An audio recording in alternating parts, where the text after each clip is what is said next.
Good morning students. मैं चंद्रकांता आज आपको कक्षा 9 से पाठ नंबर 4 जिसका शीर्षक है तुम कब जाओगे अतिथि, लेखक हैं शरद जोशी। तो उस पाठ का सार मैं आपको समझा रही हूँ। इससे पहले मैंने कुछ पॉइंट्स बना करके पाठ आपको समझाया है और लेखक शरद जोशी के जीवन परिचय के बारे में भी एक वीडियो में बताया है। तो आप पहले वो वीडियो देखना बच्चों, और उसमें से आपको बहुत कुछ समझ में आ जाएगा। तो आज मैं अब पाठ का सार शुरू करती हूँ, तो मैं समझा दूंगी मेन बात जो है पाठ में क्या है। तो बच्चों एक मूवी भी बनी हुई है ये एक कि तुम कब जाओगे अतिथि। तो आपने देखी होगी कैसे वो हंसी मजाक है, व्यंग्य किया गया है अतिथि पर। अतिथि जब घर में आते हैं, आने के बाद बहुत से अतिथि ऐसे होते हैं जो काफ़ी समय तक रुके रहते हैं, जाने का नाम नहीं लेते, कई कई दिनों तक रुके रहते हैं। उन्हें ये पता नहीं चलता कि जिनके घर हम अतिथि बन के गए हैं उनकी आर्थिक स्थिति कैसी है, वो हमें झेल भी पा रहे हैं या नहीं पा रहे। क्योंकि आजकल के युग में महंगाई इतनी बढ़ गई है कि यदि कोई अतिथि घर में 2-3 दिन के लिए रुक जाता है तो सारा बजट जो है लड़खड़ा जाता है। जिन्होंने महीने भर का बजट बना रखा होता है उसी हिसाब से वो अपना घर चलाते हैं, तो वो सारा बजट जो है वो लड़खड़ा जाता है। सबसे पहले अतिथि। अतिथि अतिथि है कौन, हम इसका यदि शाब्दिक अर्थ करते हैं, ठीक है। मतलब कि तिथि, मैंने होता है नहीं, तिथि मैंने होता है तारीख या समय, जिसको हम बोलते हैं ना, जिसके आने की कोई तारीख ना हो, जिसके आने का कोई समय ना हो, वो होता है अतिथि। अचानक से जो है वो घर पे आ जाए उसको बोलते हैं अतिथि। जिसके आने की कोई तारीख नहीं, जिसके आने का कोई समय नहीं, अचानक ही आगमता है और आने के बाद कई कई दिन वहां रुका रहता है। तो इससे मतलब जो मेजबान होते हैं वो सबसे पहले तो उनका अतिथि सत्कार बहुत अच्छे से करते हैं, लेकिन बाद में इतने परेशान हो जाते हैं कि वो मन ही मन में बहुत सी कल्पनाएं करने लगते हैं। हम जो है आज खिचड़ी बना लेंगे, हम आज नहीं जाएगा अतिथि तो उसको गेट आउट कह देंगे, फिर भी नहीं गया तो ये कर देंगे। मतलब अपने मन में सोचने लगते हैं, सच में तो वो नहीं कर पाते हैं, सोचते हैं और आपस में घर के सदस्य मिलके बात भी कर लेते हैं। लेकिन जो अतिथि होते हैं वो देवता, कहते कि देवता के समान होता है, लेकिन अब देवता के समान कहाँ होता है। देवता तो आए तो दर्शन दे करके लौट जाएं और वो जो है दूसरों की स्थिति को समझ लें भी, उनके मन की क्या स्थिति है, उनके घर की क्या स्थिति है। लेकिन जो मेहमान है वो आकर के बैठ जाए और समझे ही ना कि काहे का देवता है, तो वो तो राक्षस के समान लगने लगता है, ऐसा लेखक बता रहे हैं। तो अब हम पाठ का सार शुरू करते हैं। सबसे पहले सुप्रसिद्ध लेखक शरद जोशी जो है व्यंग्यकार के रूप में अधिक माने जाते हैं। व्यंग्यकार होता है हर बात को व्यंग्य में कहना, मतलब मजाक में जो बात थोड़ी सी चुभने लगे ऐसी बातें करना। तो ये लेखक व्यंग्यकार के रूप में माने जाते हैं। इस लेख में उन्होंने ऐसे लोगों पर व्यंग्य किया है जो दूसरे लोगों के घरों में मेहमान बनकर जाते हैं और लंबे समय तक वहीं रुके रहते हैं, वापस जाने का नाम नहीं लेते। इससे मेजबान को बहुत कष्ट होता है।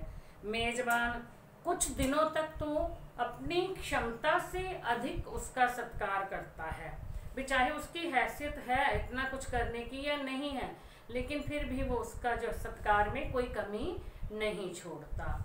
लेकिन जब अतिथि अधिक दिनों तक वहीं बना रहता है तो मेजबान की जो मनस्थिति होती है वो बिगड़ जाती है। किंतु अधिक दिन तक ऐसा करना मेजबान के सामर्थ्य के बाहर होता है। ऐसा ही एक मेहमान लेखक के घर आ गया। पहले दिन मेहमान के लिए बेहतरीन नाश्ता और डिनर प्रस्तुत किया गया, है ना। दोपहर के भोजन को लंच की गरिमा प्रदान की। भी जब अतिथि आता है तो हम क्या करते हैं कि उसके लिए बहुत सारे व्यंजन बनाते हैं। पहले दिन जब खाना खिलाया तो 4-5 सब्जियां भी होती हैं, दही, चावल, रायता, मीठा, सब कुछ होता है। फिर रात में भी चलो जी उसको डिनर करवाने के लिए आजकल तो जो है बाहर लेके जाते हैं, भी किसी रेस्टोरेंट में जाके करवा के लाएंगे, वहाँ अच्छा खर्चा करते हैं। यदि घर पे बनाया फिर वैसा ही होता है। अब फिर 2 दिन तक अतिथि नहीं जाता तो जहाँ पहले दिन 4 सब्जियाँ बनाई थी, दही रहता, तो सब्जियाँ 2 हो जाती हैं। और फिर जो है तीसरे दिन भी नहीं जाता है तो फिर उसको दाल रोटी साथ के, दाल के साथ चटनी और ऐसे रोटी खिला दी जाती है, और फिर भी नहीं जाते। मतलब फिर ऐसा होने लगता है कि जैसे हम घर के लोग खाते हैं इसको वैसा ही खिला देते हैं, फिर उसका ज़्यादा जो है आतिथ्य सत्कार नहीं कर पाते। तो ऐसा ही लेखक के साथ हुआ। एक अतिथि आए और उनके घर में रुक गए, और लेखक ने अपनी क्षमता से बढ़कर उसका सत्कार किया। उसके लिए बेहतरीन नाश्ता, डिनर प्रस्तुत किया, क्योंकि लेखक को आशा थी कि यह शीघ्र ही चला जाएगा। लेखक के मन में ये बात थी भी अतिथि आया है तो ये जल्दी चला जाएगा, इसलिए इसका आतिथ्य सत्कार बहुत अच्छी तरह से करना चाहिए। लेकिन वह अनावश्यक रूप से वहाँ रुक गया। मतलब अतिथि जो था, लेखक ने सोचा था कि चला जाएगा जल्दी, लेकिन वो नहीं गया, वहाँ रुक गया। 2-3 दिन बाद बगैर लेखक की सहमति के उसने अपने कपड़े लॉन्ड्री में धुलने के लिए दे दिए। अब जब उसने अपने कपड़े धुलने के लिए दिए तो लेखक के मन में एक बार तो ये विचार आया कि अब इसने कपड़े धुलवा लिए हैं, अब ये अपने कपड़े बैग में रखेगा और चला जाएगा। और दूसरी तरफ से ये विचार भी एकदम से आता है कि इसने अब कपड़े धुलवा लिए, इसका मतलब ये यहाँ से नहीं जाएगा, अभी इसको 2-4 दिन और रुकना होगा, नहीं तो घर पे जाके भी कपड़े तो धुलवा सकता था, अपने मैले कपड़े भी लेके जा सकता। तो दोनों तरह के विचार जो है वो लेखक के मन में आते हैं। अब लेखक के मन की जो ये बात आते ही लेखक और उसकी पत्नी जो है वो आपस में बातचीत करने लगते हैं कि कैसे अब ये जाएगा या नहीं जाएगा। मेहमान के प्रति घर में सारा आकर्षण खत्म हो चुका था।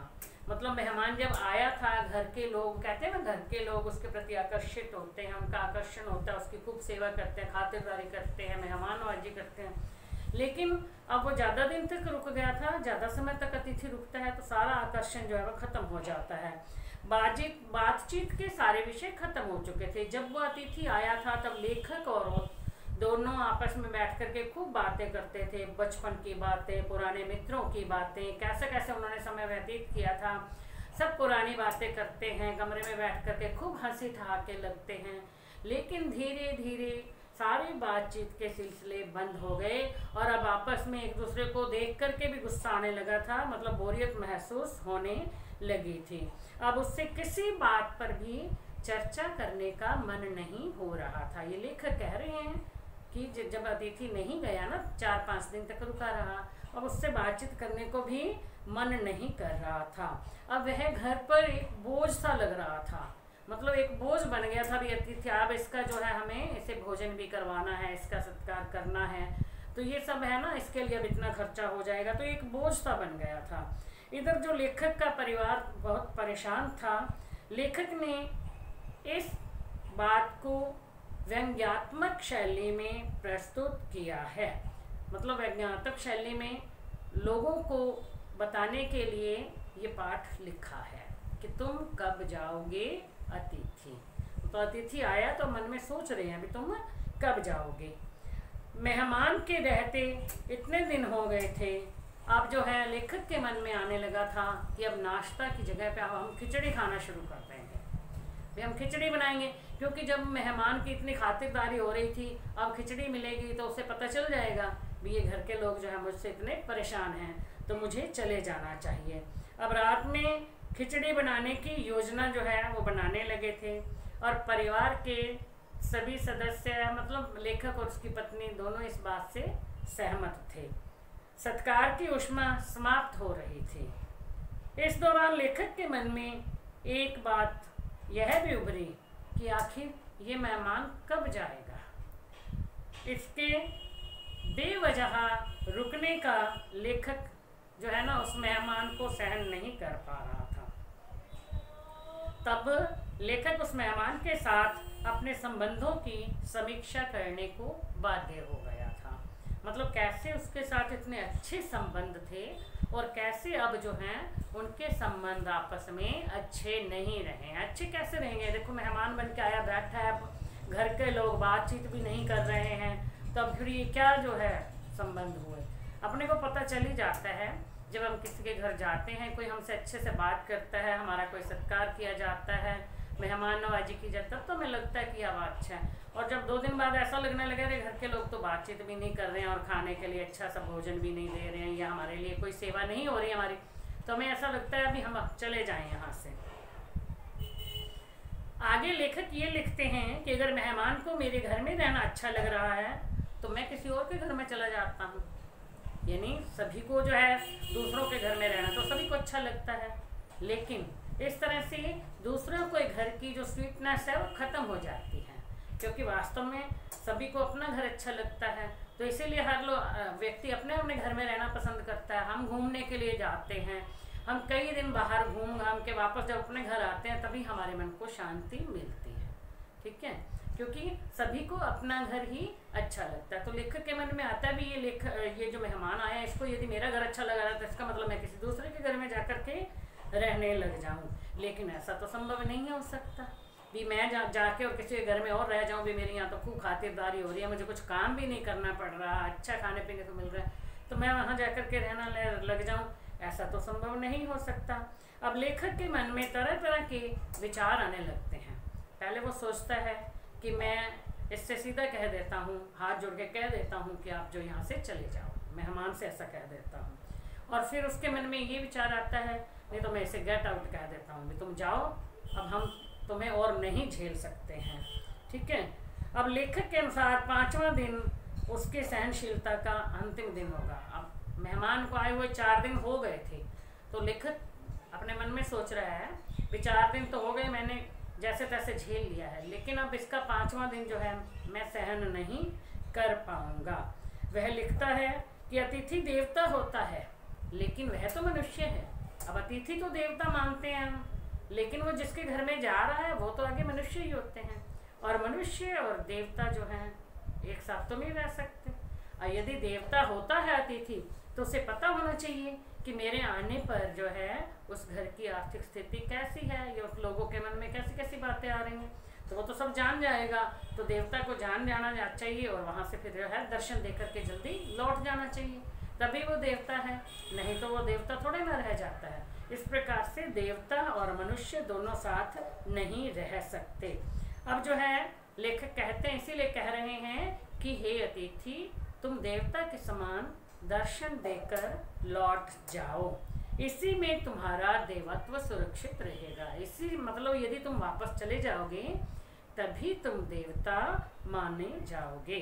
मनुष्य अपनी सीमाएं तोड़े उससे पहले मेहमान रूपी देवता को लौट जाना चाहिए। यानी जिसके घर में वो रह रहा है उसकी भी एक सीमा होती है, वो इतनी खातिरदारी कर रहा है, उसको झेल रहा है, मतलब उसकी ये सीमा टूट जाए, उसके मन का बांध जो कहते हैं ना कि वो टूट जाए और वो उससे वहाँ से भगाने के लिए कह दे, भागने के लिए कह दे, तो इससे पहले ही अतिथि को लौट जाना चाहिए।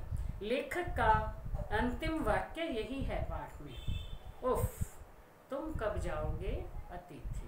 अब जो है ना कई बार ऐसा होता है अतिथि के आने पर घर में जो है कलह क्लेश का वातावरण भी हो जाता है, क्योंकि पति पत्नी यदि दोनों रह रहे हैं तो पत्नी को पूरा दिन काम करना पड़ता है, तो घर की औरत जो सारा दिन काम में करती रहती है, मेहमान नवाजी में लगी रहती है, तो वो पति पर गुस्सा होती रहती है, तो अपने पति से कहती रहती है कि कहाँ ये आके बैठ गए, ये हो गया वो, मतलब बात जो है चाहे सीधी बात ही कहनी है, अब कहे भी किससे, तो उनसे उससे कहती रहती है, फिर आगे जो है आपस में थोड़ी बहुत वो अनबन सी हो जाती है। तो जितने दिन अतिथि रहता है ये थोड़ा सा झाड़ झड़प सी चलती रहती है। तो इसलिए कभी भी किसी के घर में जाओ तो अधिक दिन तक नहीं रहना चाहिए, 1-2 दिन में अपना अतिथि सत्कार करवा करके वापस लौट आना चाहिए। तो बच्चों आपको समझ में आ गया होगा, तुम कब जाओगे अतिथि, पाठ ही ये नाम है। तो इसे आप अपनी बुक में से पूरा विस्तार से पढ़ना, उसमें जो है कैसी भाषा दी गई है, तो वो आप जब पढ़ोगे थोड़ा सा हंसोगे, तो हंसी मजाक में ये लेसन जो है लेखक ने लिखा है थोड़ा बहुत, ठीक है। तो इसलिए आप इसे अच्छी तरह से पढ़ोगे और ये दोनों वीडियो आप ध्यान से देखोगे और वीडियो देखने के बाद आपको प्रश्नों के जो उत्तर हैं वो भी बड़ी आसानी से समझ में आ जाए।